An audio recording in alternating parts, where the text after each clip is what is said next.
President Trump was elected into office on the promise that he was going to clean up America's broken immigration policy.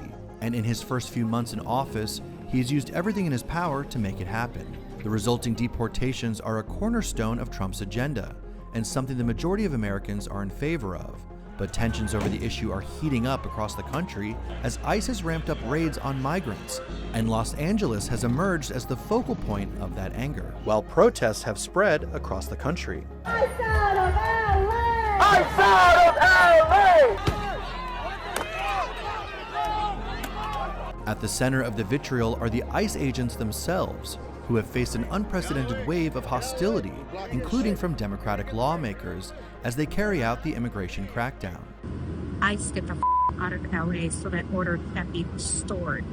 While opponents are quick to vilify ICE agents for raids, the Trump administration has argued that it's the agents who are the actual victims. So who's right? Here's New York Post immigration and border specialist Jenny Terr with everything you need to know about the dangers federal immigration officers are up against and what the Trump administration is doing to protect them. Shame! Shame! Shame! Shame! Shame! I've talked to a number of sources within the Department of Homeland Security and specifically ICE who feel that they're under threat right now. With the riots happening in Los Angeles and other areas of the country, they're under a greater threat than other law enforcement agencies, whether local or other federal agencies.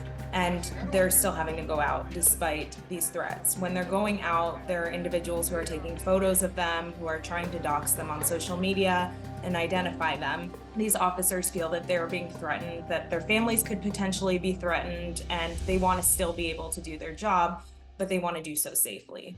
In Los Angeles, mostly peaceful protests over ICE raids in the city recently devolved into violence and vandalism, as 2,000 anti-ICE rioters took over a downtown highway, setting self-driving cars on fire and hurling rocks and fireworks at police. Days later, the protests spread to dozens of other cities across the country. But it didn't just start in California. While deportations initially focused on criminals in the country illegally, the pressure on ICE has been building. According to White House Deputy Chief of Staff Stephen Miller, the goal is 3,000 arrests per day. As a result, ICE agents have had to become more aggressive in their tactics, including arresting those without criminal records at their homes, workplaces, when they're out socializing at clubs, and even when they show up for immigration hearings. This has sparked fear and anger, which some people are taking out on ICE. Officials say assaults against ICE officers have soared by 400% compared to this time last year. In Worcester, Massachusetts, a routine ICE arrest on May 8th turned into a melee when a hostile crowd surrounded and attacked ICE officers attempting to detain a Brazilian national wanted on criminal charges. Body cam footage shows local politicians in the crowd heckling agents, and one activist was arrested after allegedly throwing a mysterious substance at an officer. Stop, stop, stop, stop, stop. Give me my glasses. In Newark, New Jersey, an anti-ICE protest escalated so far that the city's own mayor was arrested while attempting to block enforcement at a new detention facility. And in Milwaukee, a county judge was charged in April with obstruction of justice after she allegedly helped an undocumented defendant slip out a back door of her courtroom to evade ICE agents waiting to arrest him. The FBI arrested Judge Hannah Dugan on federal charges, accusing her of concealing an illegal immigrant, a highly unusual case that underscores the lengths to which some are going to stymie ICE operations. Officials say that ICE agents who are just doing their jobs are now being targeted by activists who post agents' photos and personal details online, alongside death threats to them and their families. My officers and agents walk into danger so other people can sleep safely at night, so kids can make it to school safely and play outside. So while it's easy to be an armchair quarterback and make up talking points that get activists riled up, the bottom line is my officers and agents are out there protecting the same people who are threatening their safety. In cities throughout the nation, federal immigration officers have begun wearing masks to conceal their identities. The move has sparked backlash, from residents shouting, "Show your face," to Democratic officials who are demanding they be identified. I don't know of any police department that routinely wears masks. We know that there are other groups that routinely wear masks. NSC 131 routinely wears masks. Sending masked men to snatch, kidnap, and disappear immigrants of all legal statuses across the country. Every single one of them.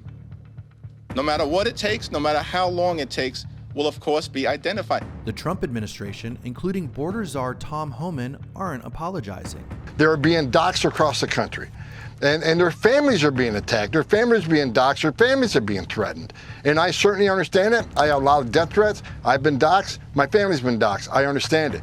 But they're wearing masks for one reason only: protect themselves and their families. They're doing a dangerous job. This is already a dangerous job. They got to wear a gun. They got to wear a Kevlar vest every day because they're doing a dangerous job every day. While the rest of these people, like Hakeem Jeffries, is sleeping in his bed at night at 3 a.m., nice and comfortably and safe, there's men and women of ICE on the street doing surveillance on significant public safety threats. ICE Director Todd Lyons noted that ICE has quietly obscured agents' identities for years, but the current climate is especially dangerous. Our officers are enforcing the law and protecting the public, Lyons said, vowing not to be deterred by intimidation tactics. The Department of Homeland Security echoed the stance in a recent incident in New York after protesters tried to stop an ICE arrest. Anyone who actively obstructs law enforcement will, of course, face consequences, which could include arrest, a DHS spokesperson warned. Federal officials are making it clear that interfering with ICE operations isn't just dangerous, it's illegal. Threatening, assaulting, or obstructing a federal officer is a felony, punishable by prison time. And Trump's team has signaled it may pursue charges not just against violent protesters, but also against public officials who cross the line. Homan cautioned that any elected leader who knowingly harbors illegal aliens or impedes federal agents could face prosecution, calling it a clear-cut felony under the law. The message from DHS is unmistakable.